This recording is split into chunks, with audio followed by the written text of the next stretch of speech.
السلام علیکم میرے پیارے پیارے ناظرین، امید کرتی ہوں کہ آپ لوگ خیریت سے ہوں گے۔ اللہ پاک آپ کو اپنی خیر و عافیت میں رکھے، آمین۔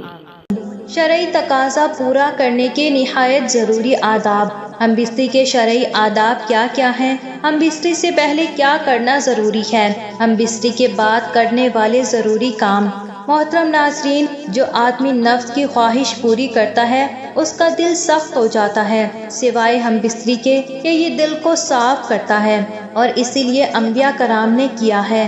دوران مباشرت اگر مرد کا انزال جلد ہو جاتا ہو تو اسے چاہیے کہ چنے زیادہ کھایا کرے۔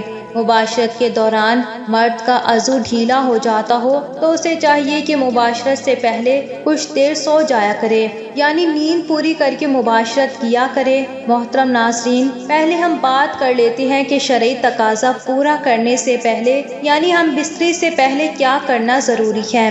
سمجھداری کا تقاضا یہی ہے کہ عورت کو چاہیے کہ دو الگ الگ مگر صاف کپڑے اپنے پاس رکھے۔ جب اس کا شوہر مجامعت سے فارغ ہو جائے تو ایک کپڑا اسے تھما دے جس سے وہ اپنی صفائی کر سکے، پھر عورت دوسرے کپڑے سے اپنی صفائی خود کرے۔ اگر ان کے پہنے ہوئے کپڑوں میں جنابت کا کوئی اثر نہ پہنچا ہو تو وہ ان کپڑوں میں نماز بھی پڑھ سکتے ہیں۔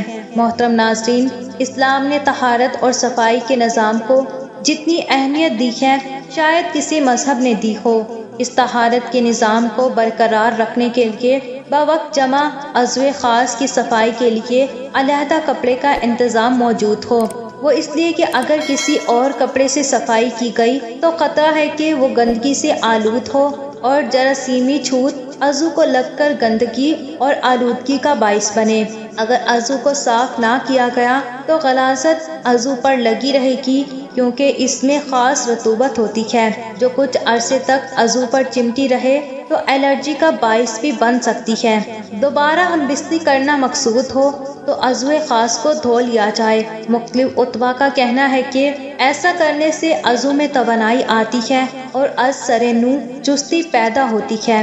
دراصل ہم بستری سے قبل عضو مخصوص میں سختی نہ ہونا اس بات کی علامت ہے کہ عضو مخصوص میں دوران خون تو ہے لیکن صرف اس کی تندرستی برقرار رکھنے کے لیے، لیکن جب ہم بستری کا خیال پیدا ہوتا ہے تو خون بکثرت عضو مخصوص کی شریانوں میں پھیل کر اسے پھیلا دیتا ہے اور سخت کر دیتا ہے، چونکہ دوران خون کی زیادتی کی وجہ سے عضو مخصوص کی حرارت بڑھ جاتی ہے اور بڑھی ہوئی حرارت منی کو پتلا کر دیتی ہے۔ اس لیے ایک ہم بستری کے کچھ وقفے کے بعد عضو کو دھو لیا جائے تو حرارت معتدل ہو جاتی ہے اور صورت انزال نہیں ہوگی، وقفہ بڑھے گا اور لذت بھی برقرار رہے گی۔